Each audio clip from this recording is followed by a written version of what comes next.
안녕하세요. 오늘 해설에서는 정말 흥미롭고 거대한 주제를 다뤄볼까 하는데요. 한 철학적 강연 자료를 바탕으로 인류의 진화 과정부터 국가들의 은유적 역할, 그리고 왜 이 자료가 2026년을 우리 사회의 가장 결정적인 전환점, 즉 변곡점으로 콕 집어 지목하고 있는지 구조적으로 파헤쳐 보겠습니다. 이 자료는 인류 역사를 아주 독특한 우주론적 관점으로 해석하고 있거든요. 처음 접하시는 분들도 쉽게 따라오실 수 있게 단계별로 싹 정리해 드릴 테니까요. 끝까지 함께 해주시기 바랍니다. 자, 시작해 볼까요? 오늘 살펴볼 핵심 여정입니다.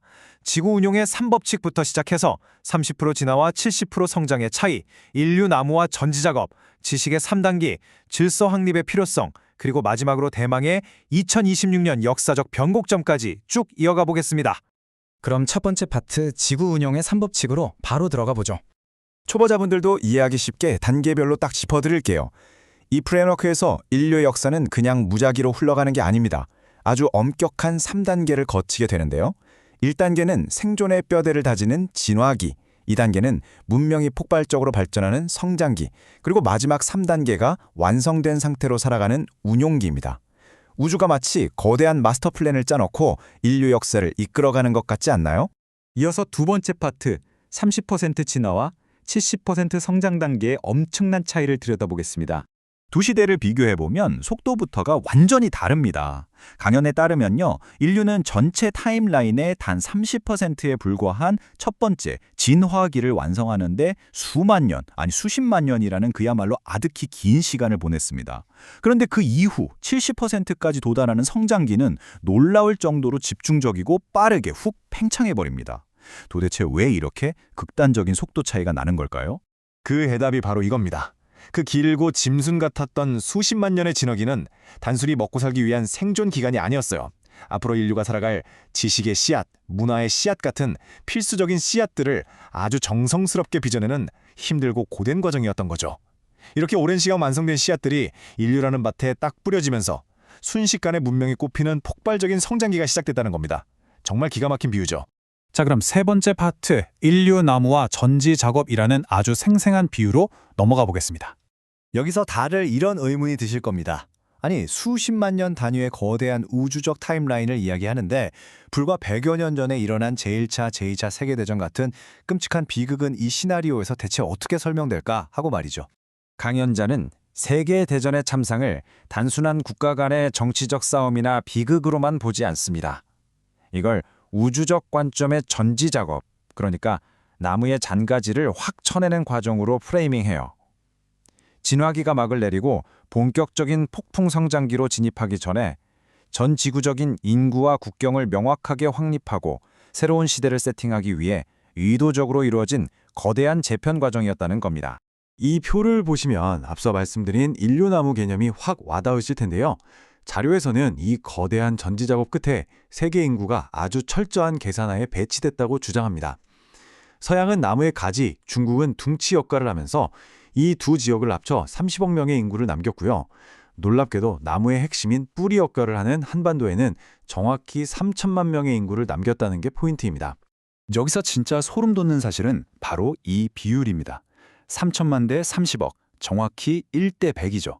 이 철학은 뿌리 국가인 대한민국 국민 한 사람이 나머지 전 세계 인구 100명의 몫과 책임을 짊어져야 하는 엄청난 일당 100의 사명을 가지고 있다고 강조합니다. 이 무거운 사명을 감당하기 위해 우리가 무엇을 해야 하는지 네 번째 파트인 지식의 3단계에서 살펴보겠습니다.